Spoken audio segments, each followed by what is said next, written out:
Class 11 का first chapter that is basic concept of chemistry. इसमें MCQs questions कुछ हम लोग करने जा रहे हैं। इसकी विशेषता ये है कि इसमें हम एमसीक्यूज क्वेश्चन के साथ साथ उसके कॉम्प्रहेंसिव एक्सप्लेनेशन पर भी डिस्कशन करेंगे, जिसका फ़ायदा ये होगा कि आप 11 के एग्ज़ाम के साथ साथ अपने कॉन्सेप्ट बिल्डिंग और आगे के कॉम्पिटिटिव एग्ज़ाम को एक अच्छा बेस प्रोवाइड कर सकते हो। ठीक है, तो आइए चलते हैं धीरे धीरे। हम लोग पहले सवाल की ओर आगे बढ़ते हैं। हमारा पहला सवाल है, calculate the mass of sodium acetate. Sodium acetate का मास कैलकुलेट करना है। Required to make 500 ml of 0.375 m। यहाँ देखिए वॉल्यूम आपको दिया गया है, वॉल्यूम दिया गया है, ठीक है। और सोडियम एसीटेट का मास आपको कैलकुलेट करना है। हमने सोडियम एसीटेट के मास को मान लिया W, ठीक है, जो कैलकुलेट करना है। आपको मोलरिटी दी गई है, मोलरिटी M का वैल्यू आपको यहाँ दिया गया है। मोलर मास भी दिया गया है 82, मोलर मास भी दिया गया है। तो आप इसको कैसे कैलकुलेट करेंगे? आइए देखिए, यहाँ पर हमें V दिया गया है 500 ml। तो मोलरिटी का जो डेफिनेशन होता है वो क्या होता है? वो होता है number of moles of solute dissolved per litre of solution. माने किसी सॉल्यूशन के 1 लीटर में नंबर ऑफ मोल्स कितने प्रेजेंट हैं, यहाँ पर मिलीलीटर दिया गया है। V is equal to 500 millilitre. तो आप क्या करो, मैं जहाँ तक समझता हूँ कि मिलीलीटर को पहले आप बेटा कन्वर्ट कर लो लीटर में। तो V इज इक्वल टू क्या हो गया, 500 डिवाइड कर दो 1000 से, तो आपको क्या मिल जाएगा, 1/2 लीटर मीन्स 0.5 लीटर। ठीक है, आप इसको डायरेक्ट मिलीलीटर में भी करके कर सकते हो। चलिए, अब MB दिया गया है, means molecular mass of sodium acetate दिया गया है इतना। आपको निकालना क्या है, मास ऑफ सोडियम एसीटेट। तो आप मोलरिटी के फॉर्मूला से क्या जानते हो, M is equal to W लिख रहे हैं मास ऑफ सोडियम एसीटेट को, by molecular mass of sodium acetate multiplied by volume of solution. ठीक है, तो W आपको कैलकुलेट करना है। तो आप क्या करो इसमें, और W is equal to M into small m into V solution. ठीक है, तो आप क्या कर लो, यहाँ W is equal to M आपको दिया गया है बच्चों 0.375 इंटू ये मॉलिकुलर मास कितना दिया गया है, मॉलिकुलर मास दिया गया है आपको 82। ठीक है, और वॉल्यूम हमने कितना निकाला है 0.5। बस आप इनको मल्टीप्लाई कर दो, जो आएगा वो आंसर होगा। आंसर हमने इसका निकाला है 15.375 ग्राम। समझे? चलिए, आप खुद इसको जरूर बनाना और इस पर बेस्ड और कुछ सम्स भी बनाइए आप। ठीक है, कोई दिक्कत होने से हमें जरूर आप मैसेज करें, जरूर कमेंट करें। ठीक है, नेक्स्ट आइए। नेक्स्ट एक सवाल है जिसमें आपको दिया गया है डेंसिटी ऑफ मिथेनॉल डेंसिटी आपको दी गई है, डेंसिटी को हम डी सपोज कर रहे हैं। डेंसिटी ऑफ मिथेनॉल आपको दिया गया है 0.793 kg पर लीटर। इसका वॉल्यूम, मिथेनॉल का वॉल्यूम आपको कैलकुलेट करना है, वॉल्यूम कैलकुलेट करना है, ठीक है। आपको कैलकुलेट करने के जो टूल्स दिए गए हैं, सॉल्यूशन दिया गया है 2.5 litre. It is volume of solution, volume of solution. यहाँ भी आपको मोलरिटी दी गई है, मोलरिटी दी गई है 0.25 m, ठीक है। अधिक लिखना नहीं पड़े इसलिए मैं इस तरह से लिख रहा हूँ। तो यहाँ पर डेंसिटी आपको दी गई है, डेंसिटी दी गई है और वॉल्यूम निकालना है। तो आप फॉर्मूला से जानते हो कि डेंसिटी इज इक्वल टू क्या होता है, density is equal to mass by volume. आप जानते हो बच्चों इसको, ठीक है। आपने वॉल्यूम निकालना है तो वॉल्यूम इज इक्वल टू क्या हो जाएगा, वॉल्यूम इज इक्वल टू, बिल्कुल सही, मास बाई डेंसिटी, ठीक है। जिसको आप ऐसे लिखो m/d, ठीक है। आपको डेंसिटी पता है, डेंसिटी पता है लेकिन मास पता नहीं है, मास पता नहीं है। तो मास को कैसे आप कैलकुलेट करोगे, मास को हम कैलकुलेट करेंगे क्योंकि मोलरिटी दिया गया है। तो मोलरिटी का फॉर्मूला क्या होता है, मोलरिटी इज इक्वल टू, अभी हमने ऊपर डिस्कस किया, molarity is equal to given mass of solute by molecular mass of solute, ठीक है, into volume of solution in litre. यहाँ 2.5 आपको दिया गया है। ऐसा करें, पहले फॉर्मूला लिख लें, volume of solution in litre, ठीक है। आपको निकालना क्या है, मास निकालना है हमें। मास निकल जाएगा तो मास के वैल्यू को यहाँ पुट कर देंगे तो हमारा यहाँ पुट कर देंगे,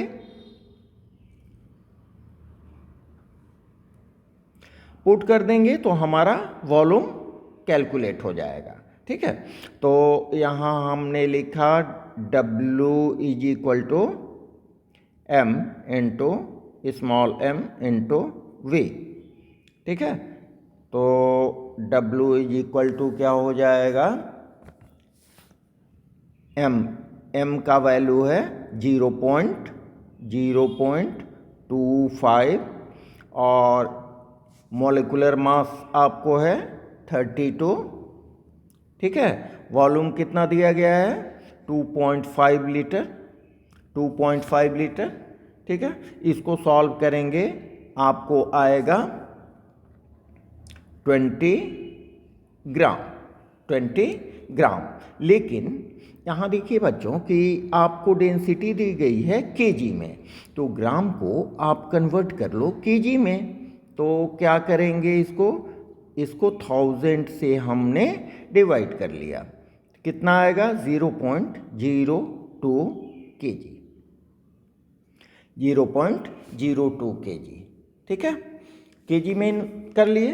अब आपको ये क्या निकला, ये वैल्यू आपको क्या निकला, दिस इज W, ठीक है। यहाँ हमने इसको मास, एक मिनट, इसको W माना है तो यहाँ हम W करते हैं, ठीक है। यहाँ भी W है, मॉलिक्यूलर मास को एक्चुअली हमने m माना है तो W हमारा मिल गया। अब इस W को, मास के वैल्यू को हम पुट कर दें यहाँ इस इक्वेशन में, इसको इक्वेशन 1 मान लें। इक्वेशन 1 में पुट करें तो हमारा क्या हो जाएगा, volume is equal to 0.02 kg divided by density कितना हो गया 0.793। ठीक है, इसको जब आप सॉल्व करेंगे, इसको सॉल्व करेंगे तो ये तो केजी में आएगा, यहाँ ये देखिए केजी में है और ये है केजी पर लीटर, केजी पर लीटर। ठीक है, मैंने इतना इसलिए समझा रहा हूँ कि जो बच्चे थोड़ा सा न्यूमेरिकल पोर्शन में वीक हैं वो भी अच्छी तरह से समझ लें। इसके बाद भी कोई दिक्कत हो ज़रूर आप हमें कॉल करो या मैसेज करें। ठीक है, तो इसको सॉल्व करने पर आपको आएगा 0.02522, ये आया आपको लीटर में। ठीक है, इसको अगर आप कन्वर्ट करेंगे मिलीलीटर में तो 0.02522 इंटू 1000 से मल्टीप्लाई कर दें। ठीक है, 1000 से मल्टीप्लाई कर दें, ये डेसिमल आपका यहाँ आएगा, दिस इज 25.22 मिलीलीटर।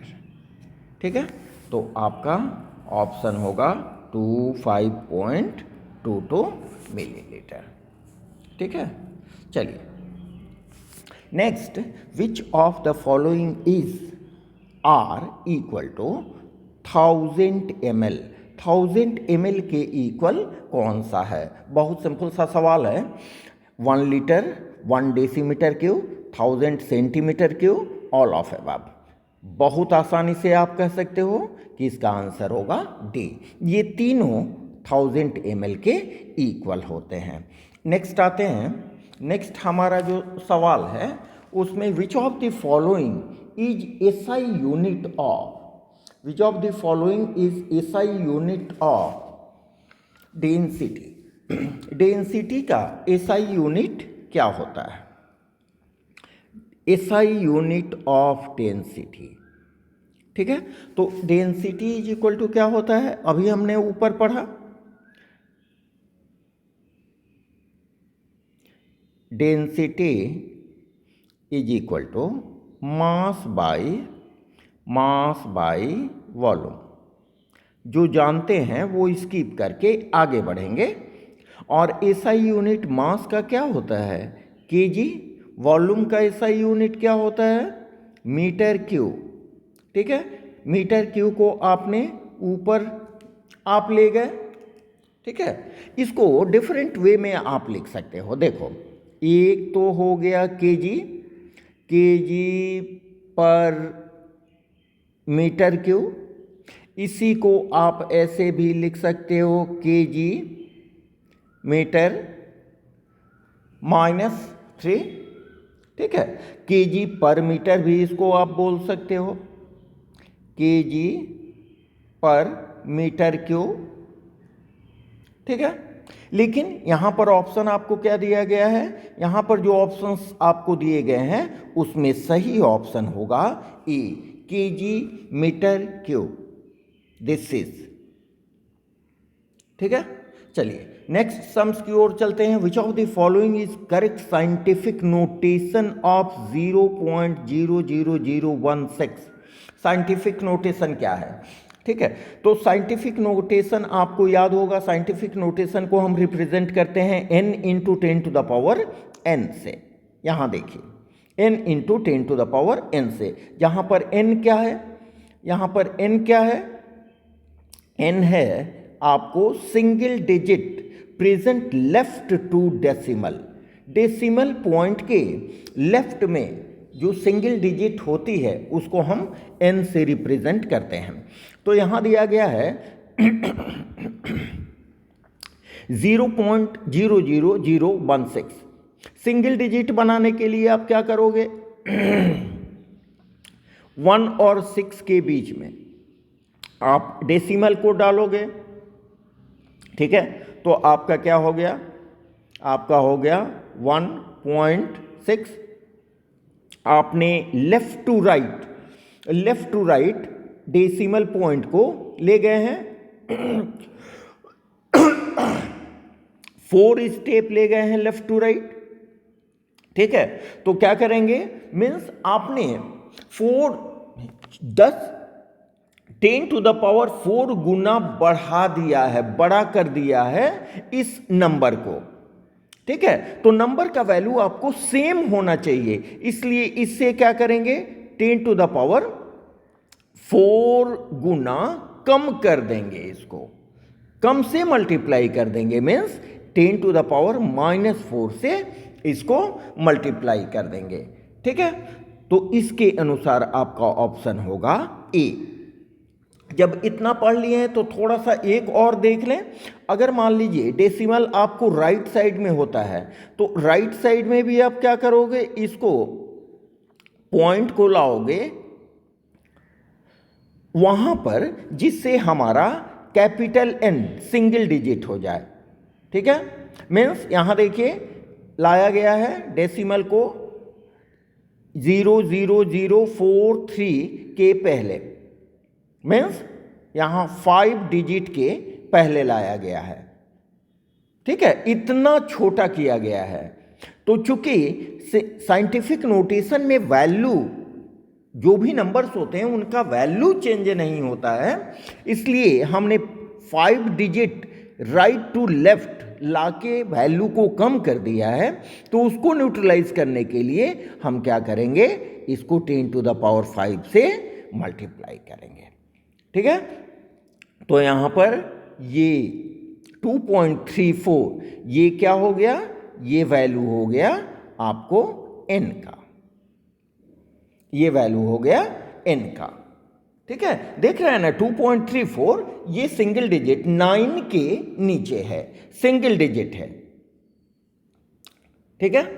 चलिए तो दोनों केसेस में आप साइंटिफिक नोटेशन को समझ लेना। चलिए नेक्स्ट आते हैं, which of the following is correct number of significant figure in 0.80800। Significant figure आपने पढ़ा होगा, लेकिन आपके समझने की सुविधा के लिए थोड़ा सा हम इसका समरी यहां लिख दिए हैं। वैसे इसका आंसर देख लो।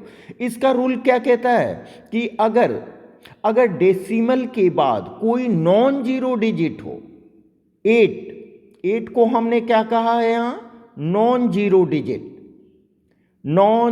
डिजिट बिना शून्य वाली संख्या, ठीक है। तो डेसिमल के बाद बिना शून्य वाली संख्या, उसके बाद अगर 0 हो, ठीक है, तो सभी संख्याएं, इसमें जितनी भी संख्याएं दी गई हैं डेसिमल के बाद, वो सभी होंगी सिग्निफिकेंट फिगर, ठीक है, वो सभी होंगी सिग्निफिकेंट फिगर। देखिए इसको यहां हमने लिखा है कैसे, देखिए यहां थोड़ा सा कलर बदल लें इसका, यहां देखें दिस इज डेसिमल। डेसिमल के बाद देखिए डेसिमल है, पॉइंट के बाद 8 है, 8 नॉन जीरो डिजिट है, देखें नॉन जीरो डिजिट, और जेड फॉर जीरो, देखिए यहां हमने लिख दिया है, ठीक है। नॉन जीरो डिजिट के बाद 0 है, ठीक है। तो इसमें बोथ नॉन जीरो और जीरो दोनों डिजिट ही सिग्निफिकेंट फिगर होते हैं।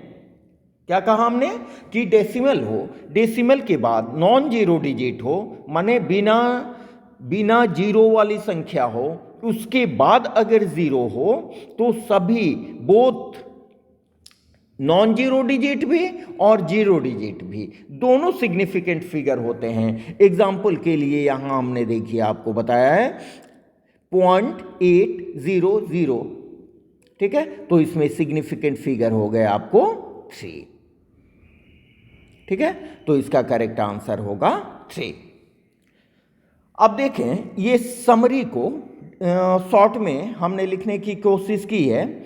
NZ means non significant figure, non zero digit. यहां देखिए अगर कोई नंबर है जिसमें केवल नॉन जीरो डिजिट है, बिना शून्य वाली संख्याएं हैं, शून्य है ही नहीं, जैसे 965 ठीक है, इसमें सभी संख्याएं सिग्निफिकेंट फिगर होंगे और इनका SF सिग्निफिकेंट फिगर का वैल्यू हो जाएगा 3।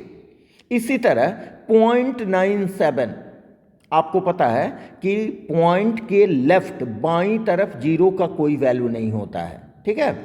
तो यहाँ पर 0.97 है, इसमें सिग्निफिकेंट फिगर दोनों होंगे 9 और 7, ठीक है। SF is equal to 2।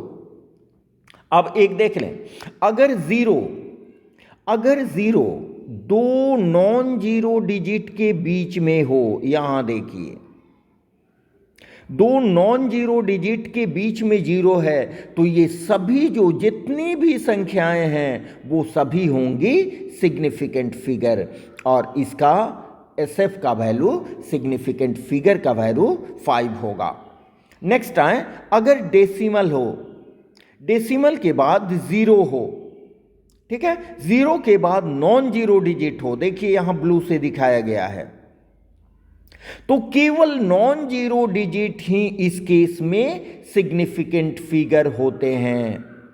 जैसे देखें यहां पर संख्या है 0.009, 9 जो ब्लू से दिखाया गया है, ठीक है, तो यहां सिग्निफिकेंट फिगर हो जाएगा आपका 1, ठीक है। जबकि इस केस में 0.0016 देखें, डेसिमल के बाद 30 और 2 नॉन जीरो डिजिट है, तो केवल नॉन जीरो डिजिट ही सिग्निफिकेंट फिगर यहां पर होंगे। चलिए नेक्स्ट आते हैं, अगर नॉन जीरो डिजिट है लाइक 1, उसके बाद जीरो है, देखिए यहां double zero, 1 non zero digit है, NZ फॉर नॉन जीरो, बिना सुनने वाली संख्या, उसके बाद Z 0, तो इसमें केवल significant figure non zero digit ही होगा, दैट मीन्स 1। इसका कारण क्या है, शॉर्ट में समझ लो, इसको हम साइंटिफिक नोटेशन में रिप्रेजेंट कर सकते हैं 1 × 10⁻²। डिटेल्स में अगर जाना है तो हमारे चैनल पर सिग्निफिकेंट फिगर का और साइंटिफिक नोटेशन का वीडियो अवेलेबल है, आप देख सकते हो। नेक्स्ट आए, नॉन जीरो डिजिट बिना सुनने वाली संख्या प्लस जीरो प्लस डेसिमल, उसके बाद अगर जीरो हो तो इसमें सभी जो नंबर्स होंगे वो सिग्निफिकेंट फिगर को रिप्रेजेंट करेंगे। जैसे आपके सामने है 100.0, इसमें सिग्निफिकेंट फिगर का वैल्यू होगा 4, ठीक है। और अगर साइंटिफिक नोटेशन के रूप में कोई संख्याएं दी गई हैं तो उसमें कैपिटल N का वैल्यू केवल सिग्निफिकेंट फिगर होता है। जैसे एग्जांपल के लिए अगर 6.022 × 10⁻23 है तो यहाँ सिग्निफिकेंट फिगर का वैल्यू हो जाएगा, सिग्निफिकेंट फिगर का वैल्यू हो जाएगा 4। समझे आप जानते हो, इसको एक बार रिवाइज कर लेना, ठीक है। चलिए नेक्स्ट सम्स की ओर चलते हैं। The value of micro in SI system is equal to, micro का, इसमें देखिए बच्चा लोग थोड़ा सा आपको ये याद रखना पड़ेगा, यहां है माइक्रो, ठीक है। तो माइक्रो का जो वैल्यू होता है, देखिए यहां पर 10⁻⁻6, ये होगा 10⁻⁻6, और ये तो आप पहले भी पढ़ते आ रहे हो। इसमें मैं सजेस्ट करूंगा कि आप थोड़ा कुछ जो इनके प्रीफिक्स हैं उनको आप याद रखो, प्लस उनका जो वैल्यू है कुछ इम्पॉर्टेंट, जैसे नैनो, पिको, मिली, फेम्टो, ठीक है। वैसे कोशिश करें कि पूरा एक इसका बना लें, आप पेपर में बना लें, सामने रखें और खुद ब खुद इसको ये याद हो जाएगा। यहाँ पर आपको दिया गया है माइक्रो, ठीक है, और इसका वैल्यू दिया गया है, हो सकता है अपोजिट हो, वैल्यू दे दे और पूछे कि ये माइक्रो, मेगा या नैनो जो भी हो, ठीक है। इसलिए आप इसको कोशिश करो याद करने का। नेक्स्ट आते हैं, which of the following is correct value of which of the following is correct value of 1 AMU इन ग्राम। ग्राम में 1 AMU का वैल्यू निम्नलिखित में से कौन सही है? तो आप लोग ये जानते हो, इसको थोड़ा देखें, इसको आप जानते हो, हमने एटॉमिक मास यूनिट का अपने वीडियो पर एक बहुत सुंदर सा अपने चैनल पर वीडियो बना के डाल रखा है, आप लोग ज़रूर देखना उसको। यहाँ देख लें 1 AMU इज इक्वल टू क्या होता है, यहाँ 1 AMU इज इक्वल टू होता है मास ऑफ 1 कार्बन एटम। कौन सा कार्बन एटम? जिसका एटॉमिक मास 12 हो, जिसका एटॉमिक मास 12 हो, कार्बन 12 एटम डिवाइडेड बाई 12। ठीक है, इसको हमने इक्वेशन 1 माना। ठीक है, अब देखिए mass of carbon 1 carbon atom, carbon atom का, एक कार्बन एटम का मास कैसे आप निकालोगे? तो कार्बन एटम एक मोल है, एक मोल कार्बन एटम में कितने एटम होते हैं? यहां देख लें, since 6.022 into 10 to the power 23 atoms, इतने एटम्स होते हैं कितने ग्राम कार्बन में? 12 ग्राम कार्बन में। कार्बन का एटॉमिक मास 12 होता है, hence 1 atoms is equal to कितना हो जाएगा?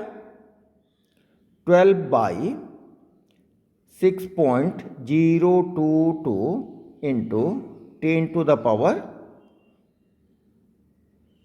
23। ठीक है, इसको आप सॉल्व करेंगे तो आपका वैल्यू आएगा 1.99 इंटू 10 टू द पावर -23 ग्राम।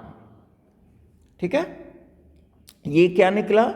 ये निकला 1 एटम, इसको ऐसे करें, मास ऑफ 1 एटम,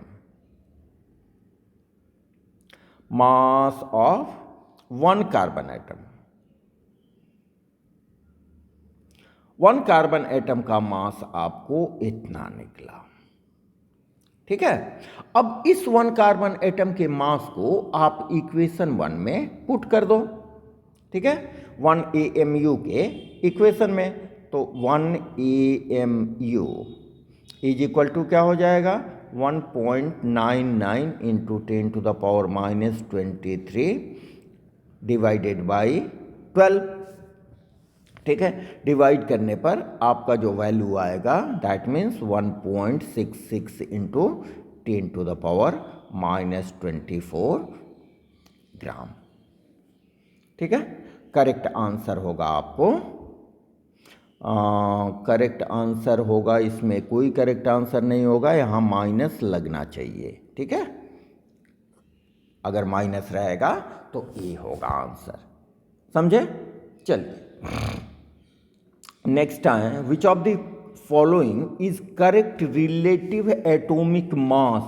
याद रखेंगे, relative atomic mass, relative atomic mass of oxygen atom. Oxygen atom यहाँ एटॉमिक फॉर्म में है।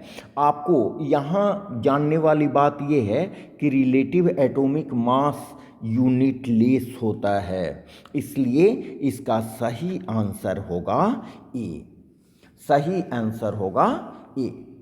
ठीक है, एटॉमिक मास, ऑक्सीजन एटम का एटॉमिक मास यहाँ होगा 16, केवल 16 लिखोगे आप। जैसे अगर और एक दो ठो एग्जाम्पल यहाँ ले लें, आपको दिया गया है मॉलिक्यूलर, मान लीजिए मॉलिक्यूलर मास, ये इसलिए बता दे रहा हूँ, मान लीजिए इसके बदले अगर कोई दूसरा दे दे, मास ऑफ H2O। ठीक है, तो H2O का मॉलिक्यूलर मास कितना होगा? हाइड्रोजन का 2 और ये ऑक्सीजन का 16, इसको आप लिखेंगे 18 एटॉमिक मास यूनिट। या इसके बदले यूनिफाइड यूनिट जिसको यू से रिप्रेजेंट करते हैं। अगर यही आपको मान लीजिए दिया गया हो CH4 का तो कार्बन 12 और 4 हाइड्रोजन का 4, तो ये हो गया 16 एटॉमिक मास यूनिट और यूनिफाइड यूनिट। अगर NH3 आपको दिया गया हो, NH3 दे दिया गया हो, तो आप कैसे निकालेंगे? खुद निकालते चलो। नाइट्रोजन 14 और 3 हाइड्रोजन 3, 17 एटॉमिक मास यूनिट और यूनिफाइड यूनिट। ठीक है, और एक दो ठो एग्जाम्पल ले लें, आपको मदद करेगा। खुद आप बनाने की कोशिश करें। मान लीजिए H2SO4 आपको दिया गया है, H2SO4 molecular mass of H2SO4। ठीक है, तो H2SO4 का क्या हो जाएगा? यहाँ आप निकाल लो, 1 हाइड्रोजन 2 हाइड्रोजन है plus sulphur 32 plus oxygen 16 into 4। Solve करेंगे आपको आएगा 98 atomic mass unit. Atomic mass unit का हमने अलग से एक वीडियो बना रखा है, आप लोग देखना, उसमें सब ये क्लियर किया गया है। अगर आपको HNO3 दे दिया गया है, HNO3, तो HNO3 का आप कैसे निकालेंगे? हाइड्रोजन 1 प्लस 14 प्लस, ठीक है, 15 और 48 means 63 atomic mass unit. Glucose generally पूछा जाता है, C6H12O6। ग्लूकोज का कितना हो जाएगा? 12 into 6 plus hydrogen 1 into 12 plus 16 into 6। जो जानते हैं स्किप करके आगे बढ़ें। ठीक है, ये हो गया 72 प्लस 12 प्लस कितना हो जाएगा? 2 4 6 0 हाथ में 1 8 1 9 9 18, इतना यूनिट या एटॉमिक मास यूनिट, जो लिख लो, दोनों एक ही चीज़ है।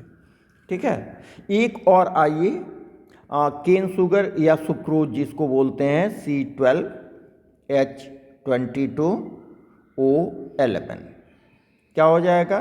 12। आप लोग खुद भी प्रैक्टिस करो, into 12, 1 into 22 into 16 into 11। Solve करेंगे आपको आएगा 342 एटॉमिक मास यूनिट। ठीक है, चलिए नेक्स्ट आगे की ओर चलते हैं।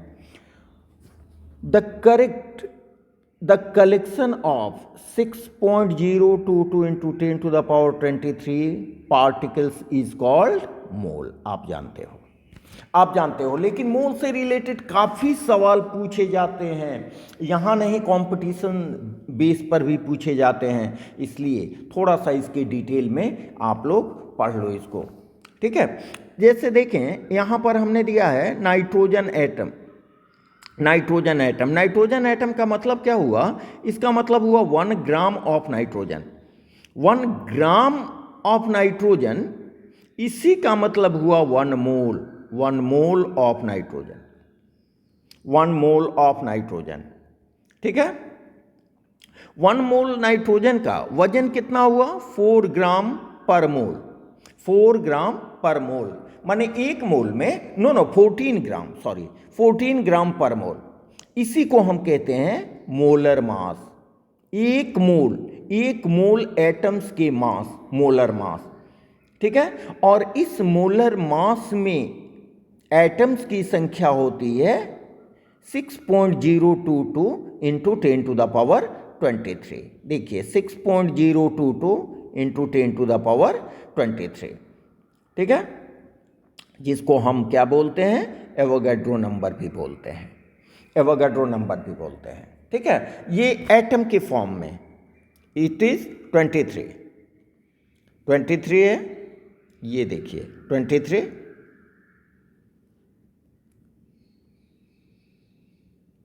इसको हम एवोगैड्रो नंबर भी बोलते हैं, समझे। चलिए, अगर ये मॉलिक्यूलर फॉर्म में हो, मॉलिक्यूलर फॉर्म में हो, आप लोग जानते हो, जस्ट एक बार रिवाइज कर लो इसको। तो इसको मॉलिक्यूल के फॉर्म में है तो इसको बोलेंगे वन मॉलिक्यूल ऑफ नाइट्रोजन। इस वन मॉलिक्यूल ऑफ नाइट्रोजन को ही हम बोलते हैं one mole of nitrogen molecules. ध्यान दीजिए, मॉलिक्यूल्स है, मॉलिक्यूल्स। N2 कैसे बना है? N2 कैसे बना है? 2 नाइट्रोजन के मिलने से N2 बना है, ठीक है। इसका वजन कितना होगा? 28 ग्राम पर मोल। पर मोल इसलिए कि एक मोल में 28 ग्राम, जिसको molar mass of nitrogen molecules भी कहते हैं। इसमें नाइट्रोजन मॉलिक्यूल्स की संख्या, ध्यान दें, नाइट्रोजन मॉलिक्यूल्स की संख्या होगी 6.022 into 10 to the power 23 molecules of nitrogen, ठीक है। अगर एटम्स की बात करें तो एक मॉलिक्यूल में 2 एटम्स होते हैं। नाइट्रोजन के 2 एटम्स होते हैं, आप भी जानते हो। तो इसमें एटम्स की संख्या कितनी हो जाएगी? 2 into 6.022 into 10 to the power 23। आपने मल्टीप्लाई करके इतना लिखा, ठीक है। और यहां पर देखिए साइंटिफिक नोटेशन के रूप में लिखा गया है इतने एटम्स ऑफ नाइट्रोजन, ठीक है। एक बार अपने भी रिवाइज कीजिए, अगर जानते हैं तो बहुत अच्छी बात है। अब यहां पर हमने दिखाया है अमोनिया को, अमोनिया मॉलिक्यूल को यहां दिखाया गया है। अमोनिया मॉलिक्यूल में देखिए, अमोनिया मॉलिक्यूल में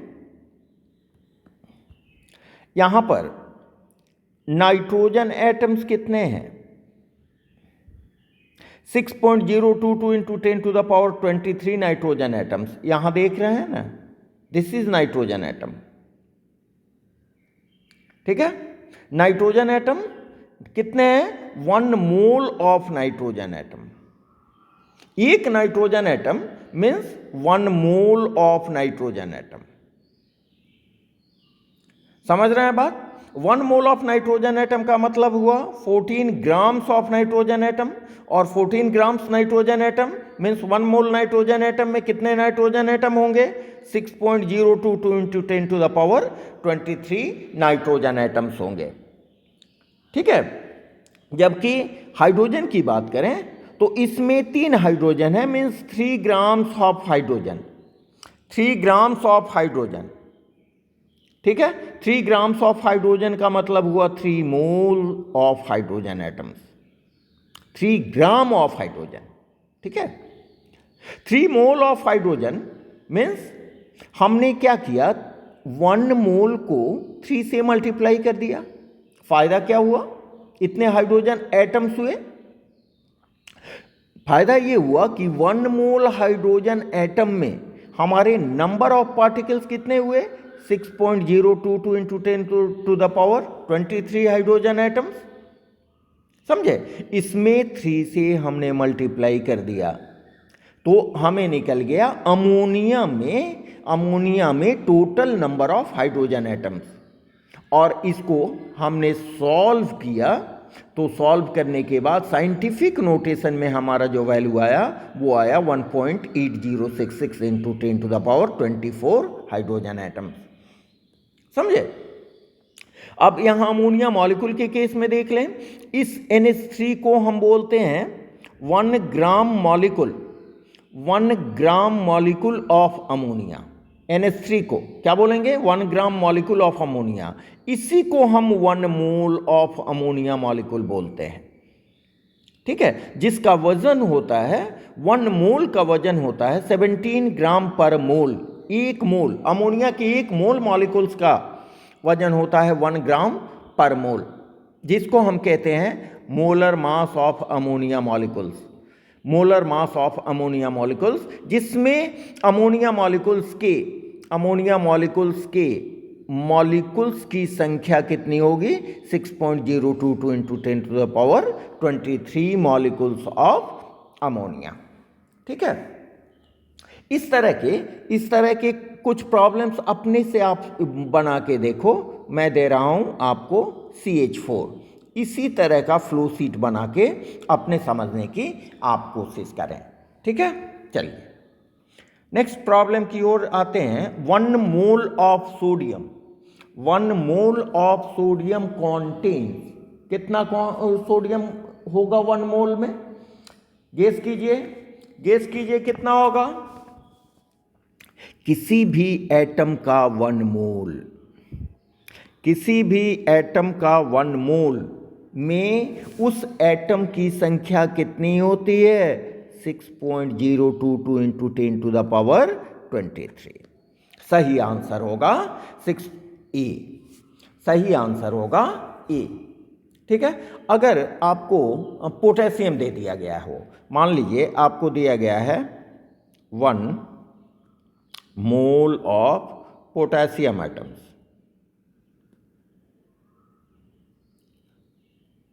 कॉन्टेन्स, इसका आंसर क्या होगा? इसका भी आंसर होगा 6.022 into 10 to the power 23 atoms of potassium.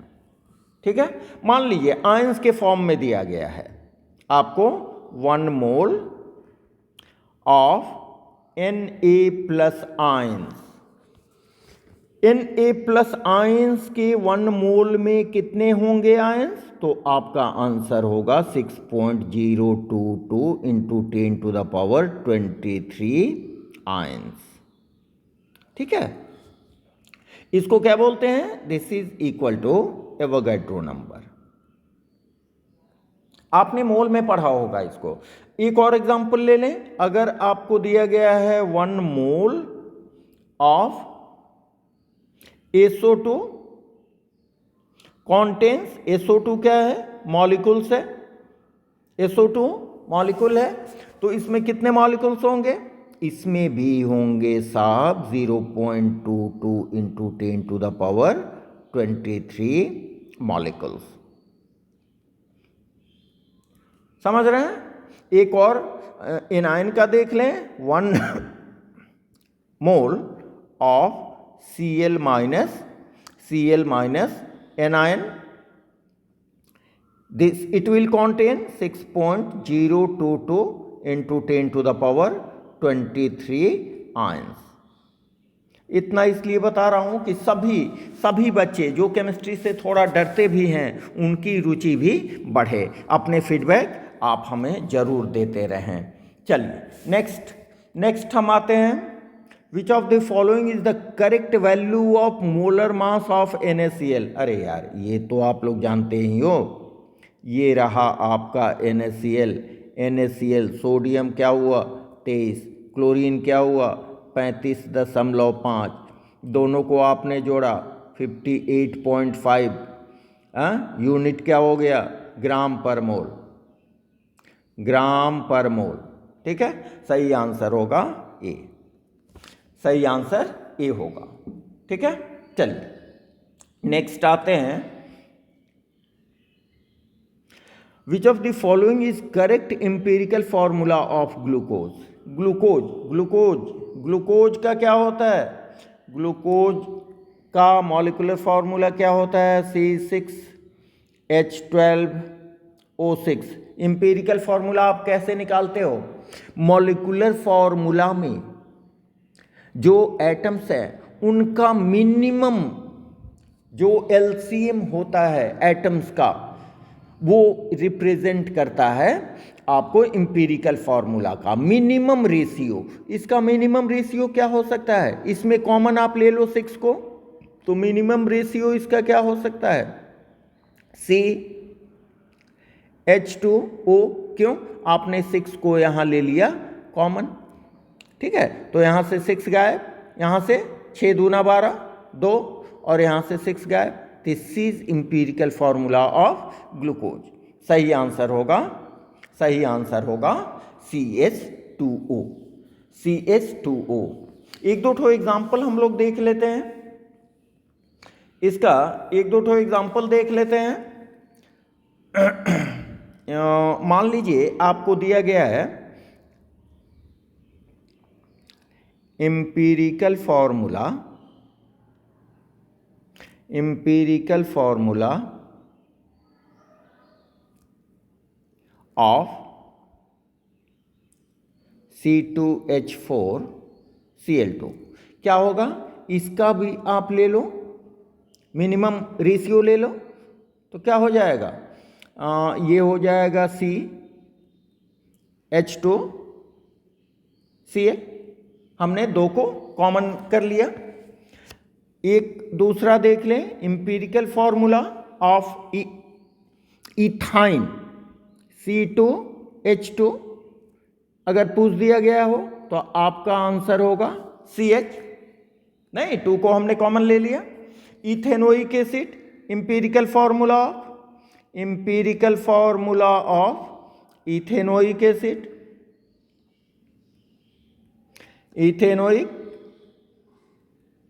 Ethanoic acid क्या होता है, CH3COOH।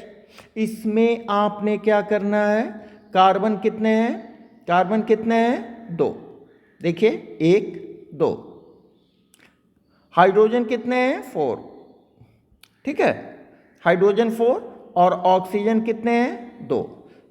आप कॉमन क्या लेंगे, 2 कॉमन ले लो, CH2O, ठीक है। ये इंपीरिकल फॉर्मूला हो गया आपको इथेनोइक एसिड या एसिटिक एसिड का, ठीक है। चलिए नेक्स्ट,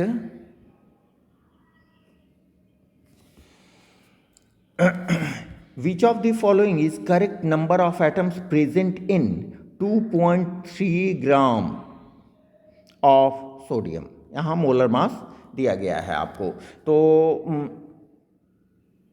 यहाँ पर देखें number of atoms of sodium, आपने फॉर्मूला पढ़ा है, क्या होता है, number of mole multiplied by Avogadro number को हम Na से लिख रहे हैं, तो नंबर ऑफ मोल्स इसका क्या हो जाएगा, नंबर ऑफ मोल्स इसको ऐसे लिखें N इंटू Na, ठीक है। तो N इज इक्वल टू क्या होता है, गिवन मास जिसको W से रिप्रेजेंट करते हैं बाई मोलर मास, यहाँ मैं रिप्रेजेंट कर रहा हूँ, ठीक है। तो गिवन मास आपका कितना है, 2.3, मोलर मास कितना है, 23। यहाँ देख लो, गिवन मास दिया गया है ग्राम में, मोलर मास क्या हो जाएगा, ग्राम पर मोल, ठीक है। ये कैंसिल, कितना हो जाएगा, 1/10 मोल ऊपर गया, ठीक है, कितना हो जाएगा, 0.1 मोल। तो आप क्या करो, इसको 0.1, अब इसमें आप मल्टीप्लाई कर दो 6.022 इंटू 10⁻23 से, ठीक है। इसको देखो और समझ सकते हो तो अच्छी बात है, इसको आप ऐसे ही रहने दो 1/10, ठीक है। फ़ायदा क्या होगा, देखिए इससे फ़ायदा क्या होगा, इसको 10 से 6.022 इंटू 10⁻23, और ये हो जाएगा 10 इसके बदले, ठीक है। तो आपका आंसर क्या हो जाएगा, 6.022 इंटू 10⁻23। आप ये दिमाग में रखना कि जब भी इस तरह के क्वेश्चंस आएँ, जनरली पूछे जाते हैं जिनका मोलर मास जैसे जितना है उससे 10 गुना कम आपको गिवन मास दिया गया है, तो आप क्या करो, एवोगाड्रो नंबर में 10⁻23 है, उसको आप क्या कर दें, ये कैंसिल होगा तो कितना हो जाएगा, 22, ये दोनों एक 10 कैंसिल होगा तो ये 22 हो जाएगा, ठीक है। जैसे एक ठो एग्ज़ाम्पल हम यहाँ ले लेते हैं। मान लीजिए आपको पूछा गया है number of molecules, number of molecules in 1.8 gram of H2O। ठीक है, तो H2O का आप मॉलिक्यूलर मास जानते हो कितना होता है? 18 ग्राम पर मोल, 18 ग्राम पर मोल। ठीक है, आपको दिया गया है 1.8, तो नंबर ऑफ मॉलिक्यूल्स क्या हो जाएंगे? नंबर ऑफ मॉलिक्यूल्स क्या हो जाएंगे? 1.8 बाई 18 मोल हो गया आपको। ठीक है, into Avogadro number 6.022 into 10 to the power 23। ठीक है, ये कैंसिल क्या कर देंगे? 10 कर देंगे। आंसर क्या आएगा? 6.022 into 10 to the power 23 molecules of H2O। ठीक है, एक और ले लें। अगर सपोज कीजिए आपको दिया गया है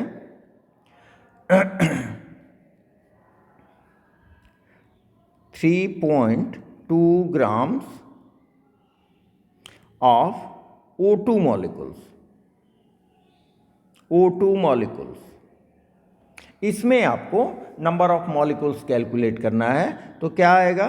3.2 और O2 का कितना हो जाता है?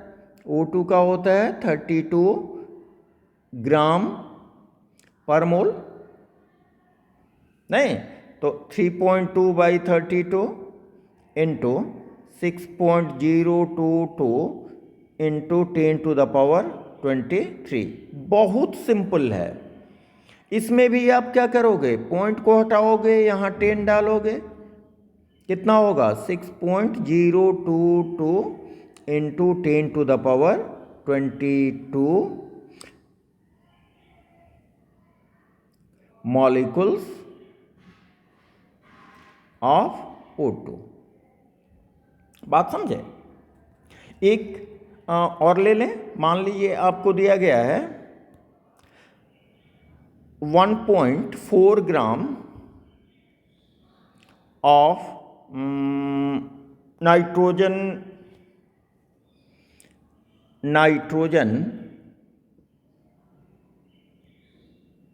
मॉलिक्यूल्स।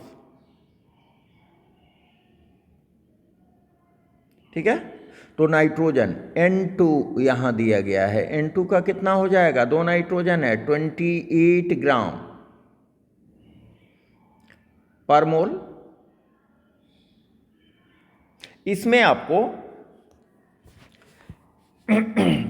इसमें आपको निकालना हो तो क्या हो जाएगा? 1.4 by 28 into 6.022 into 10 to the power 23। क्या हो जाएगा? ये हो जाएगा 2 और ये हो जाएगा 10। नहीं तो ये हो गया आपको 3.011 इंटू 10 टू द पावर 23। हाँ, हम समझते हैं कि आपको ये सभी बातें क्लियर हो रही हैं।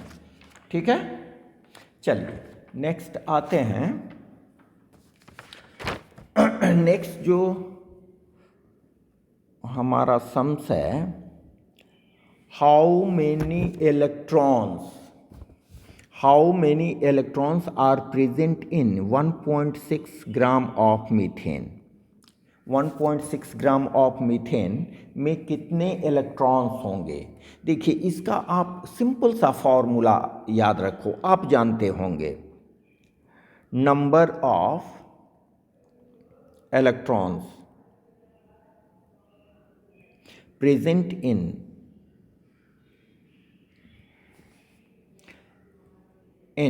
1.6, जितना आपको दिया गया है, मास जितना दिया गया है, ग्राम्स ऑफ मीथेन। ठीक है, फॉर्मूला क्या हो जाएगा इसका, हो जाएगा number of mole multiplied by Avogadro number multiplied by number of electron, चाहे जो भी टीनी पार्टिकल्स हो, सब एटॉमिक पार्टिकल्स, इलेक्ट्रॉन प्रोटॉन कुछ भी हो सकते हैं, यहाँ इलेक्ट्रॉन है तो number of electron in one atom, one methane में है ना, इन वन मॉलिक्यूल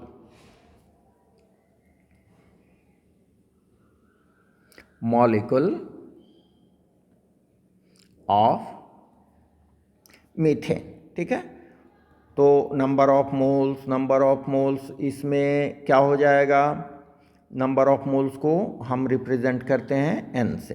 ठीक है, तो इसमें हो जाएगा आपको 1.6, इसका मॉलिक्यूलर मास कितना हो जाएगा, 12 4 16, 16 ग्राम पर मोल। ठीक है, तो ये हो गया 16 into Avogadro number 6.022 into 10 to the power 23।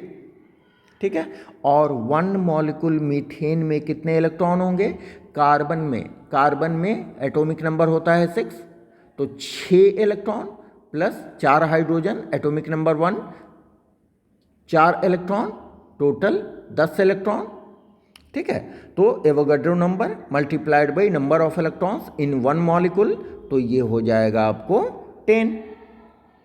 ठीक है, इसको आप कट करोगे, ये डेसिमल हटाओगे तो नीचे आ जाएगा आपको 10, ये 10 कैंसिल होगा, तो आपका आंसर हो जाएगा 6.022 into 10 to the power 23। Option number A is correct option. ठीक है, चलिए find the correct number of molecules in molecules of ammonia in its 34 grams. Number of molecules of ammonia आप कैसे निकालोगे, number of molecules of ammonia का number of molecules means number of moles into Avogadro number. ठीक है, 34 ग्राम है ammonia क्या होता है जी, NH3 14 3, यहाँ 4 प्लस 1 इंटू 3 17 ग्राम पर मोल। ये जानबूझ के निकाल रहे हैं कि जो भी बच्चे नहीं समझ पा रहे हों वो बिल्कुल क्लियर वे में समझ जाएं। ठीक है, तो यहाँ पर आपको आ गया N is equal to ammonia का नंबर ऑफ मॉलिक्यूल्स आ गया 34 ग्राम बाई 17 ग्राम पर मोल। ठीक है, ग्राम कैंसिल, 17 दूना 34। ठीक है, तो ये हो गया 2 मोल। ठीक है, तो N आ गया आपको 2 मोल, 2 एवोगाड्रो नंबर हो गया 6.022 into 10 to the power 23, 25 molecules. ठीक है, करेक्ट ऑप्शन होगा आपको बी। समझे, चलिए 16, विच of the following is the correct number of mole present in 4.4 grams of CO2 का मोलर मास क्या होगा, कार्बन का हो गया 12 प्लस ऑक्सीजन 16 इंटू 2 32 44 ग्राम पर मोल। ठीक है, correct number of mole present in इतना, तो नंबर ऑफ मोल बिल्कुल सिंपल, गिवन मास आपको कितना है, mass is equal to molar mass. ठीक है, जो समझ रहे हैं स्किप करके आगे बढ़ेंगे, तो ये हो गया आपको 4.4 बाई ये ग्राम हो गया और ये 44 ग्राम पर मोल। ठीक है, दिस कैंसिल, दिस कैंसिल। इस डेसिमल को हटाएं तो क्या हो गया, यहाँ 10 से डिवाइड कर दें, ये हो गया 1/10 मोल। ठीक है, मीन्स 0.1 मोल। करेक्ट ऑप्शन होगा आपका बी। चलिए next, find the number of moles of hydrogen present in 0.02 mole of CuSO4 into 5H2O। ठीक है, यहाँ पर देखिए ये है 1 mole of CuSO4 into 5H2O, 1 mole of CuSO4 into 5H2O। आप देख रहे हो कि 1 मोल CuSO4 इंटू 5H2O में आपको हाइड्रोजन कितना है, 5H2O। हाइड्रोजन कितना है, 5H2O का मतलब क्या हुआ, 5H2O का मतलब क्या हुआ, 10 मोल नहीं। तो एक मोल में 10 मोल है। यहां देखिए ये 1 मोल, यहां देखें, since 1 mole of CuSO4 into 5H2O contains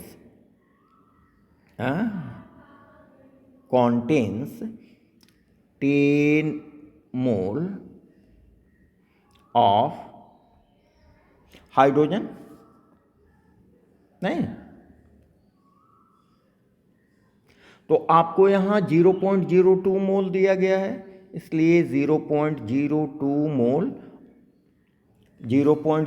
mole of CuSO4 contains कितना हो जाएगा, 10 इंटू 0.02 मोल। ठीक है, इज इक्वल टू आंसर क्या हो जाएगा, 0.2 मोल। 0.2 मोल सही आंसर होगा ए। नेक्स्ट आते हैं, which of the following is the correct number of electrons present in 2 grams of sulphur. आप निकाल सकते हो, खुद निकाल सकते हो आप। ठीक है, नंबर ऑफ इलेक्ट्रॉन्स अभी ऊपर हमने बताया, number of electrons in 2 gram of sulphur क्या होगा, ये होगा number of moles multiplied by Avogadro number into number of electrons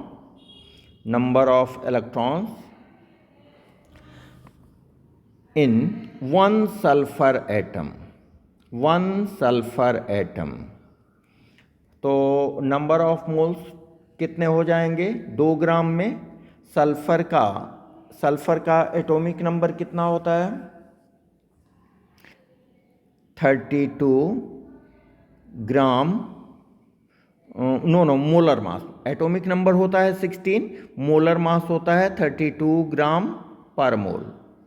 32 ग्राम पर मोल, तो ये आप लिखो 2 into 32 into 6.022 into 10 to the power 23। ठीक है, इंटू एक सल्फर एटम में इलेक्ट्रॉन्स कितने होते हैं, इसमें इलेक्ट्रॉन्स कितने होते हैं 16। क्योंकि इनका एटॉमिक नंबर 16 होता है। ठीक है, तो न्यूट्रल एटम में जितने प्रोटॉन्स होते हैं उतना इलेक्ट्रॉन्स, मीन्स जितना एटॉमिक नंबर उतना इलेक्ट्रॉन्स, समझे। तो ये हो गया आपको 16। आप इसको सॉल्व करें तो यहाँ 16 दूना 32, 2 2, आंसर होगा आपको 6.022 into 10 to the power 23। Number A option.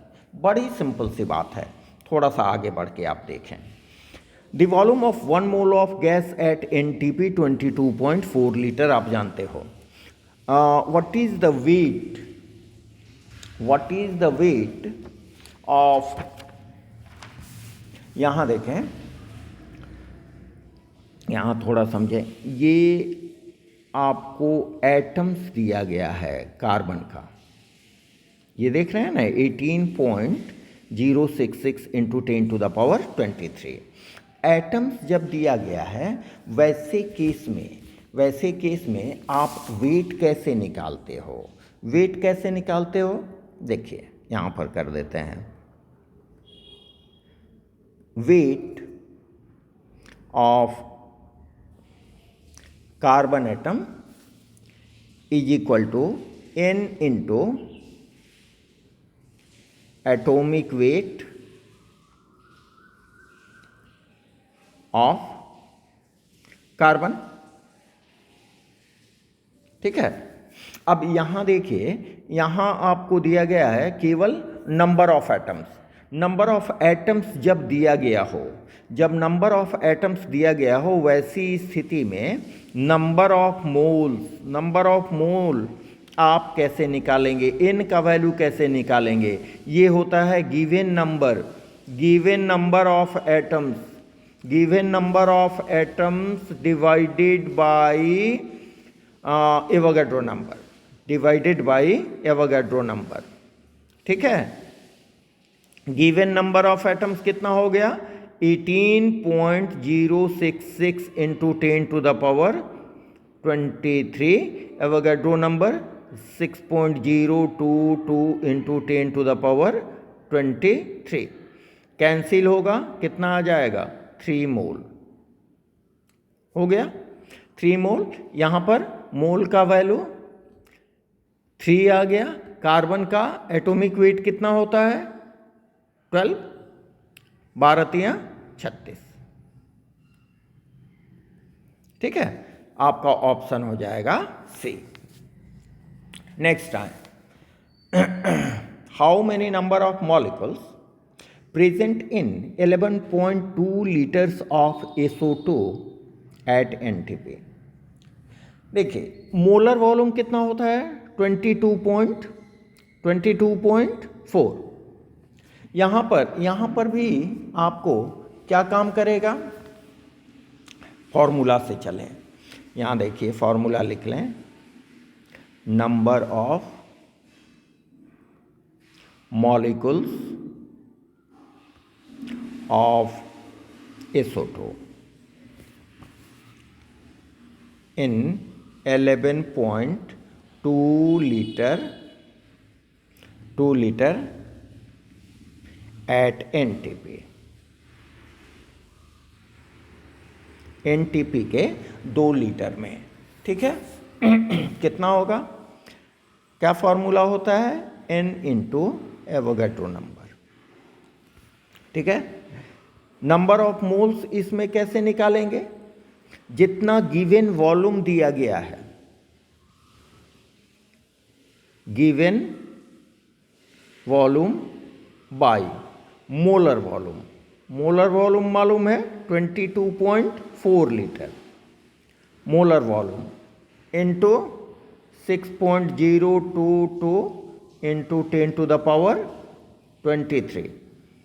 ठीक है. मोलर गिवन वॉल्यूम कितना है? 11.2 लीटर और molar volume 22.4 litre into 6.022 into 10⁻23. ठीक है. ये हो गया आपको 2. ये कैंसिल हो गया. 3.011 into 10⁻23. Correct option is B. ठीक है. चलिए नेक्स्ट आते हैं.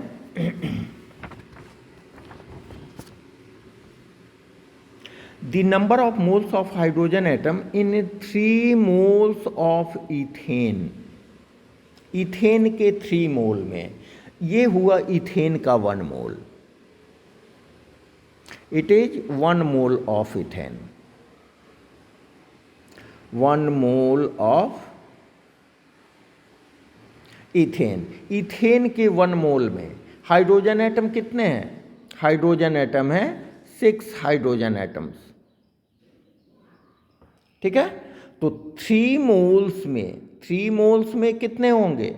Number of hydrogen atoms in 3 moles 18 हो जाएगा। 1 मोल में 6 हाइड्रोजन, 3 मोल में 18 हाइड्रोजन। नहीं, चलिए next, the mass percentage of Na2SO4। The mass percentage of Na, sodium का Na2SO4 में क्या करेंगे? मास ऑफ सोडियम कितना हो जाएगा? मास ऑफ सोडियम 30 और Na2SO4 का मॉलिक्यूलर मास कितना हो जाएगा? 23 into 2 plus 32 plus oxygen 16 into 4। नहीं, ये ना होगा जी। इसको तो ये हो जाएगा आपको 46 प्लस 32 प्लस 64, 6 2 8 4 12, 4 3 7 6 13 1 14, 142 ग्राम पर मोल। ठीक है, तो इसका कितना हो जाएगा? इसका परसेंटेज आप निकाल लो, 23/142 इंटू 100। सॉल्व करेंगे जो आएगा, इसका हमने करके निकाल लिया है 22.40%। 32.40%। Correct option is a. Next है 24, percentage of carbon in methane molecule. This is methane molecule में कार्बन का परसेंटेज। कार्बन कितना है? कार्बन है आपको 12, मीथेन का हो गया 16 इंटू 100। ठीक है, 4 3 12, 4 चौका 16, ये हो गया 25, 75%। Correct answer is C. ठीक है, नेक्स्ट आए the mass composition of carbon and hydrogen in methane में मास कॉम्पोजिशन। देखिए बिल्कुल सिंपल सा सवाल, हमने मीथेन में अभी निकाला कार्बन कितना परसेंट है? 75%। तो हाइड्रोजन कितना हो जाएगा मास के हिसाब से? 25%। ठीक है, करेक्ट ऑप्शन होगा आपको सी। ठीक है, चलिए, तो ये सब पार्ट ए के सवाल थे। हम समझ रहे हैं कि आपको भी ये देखने में काफ़ी इंटरेस्ट आया होगा। तो मिलते हैं इसके पार्ट 2 में, जो तुरंत हम रिलीज़ करने वाले हैं। Okay, thanks a lot. इसको एंजॉय कीजिए और अपने एग्ज़ाम की तैयारी कीजिए, कॉम्पिटिशन्स की तैयारी कीजिए, 12 की तैयारी कीजिए। Wishing you best of luck. Okay, thank you.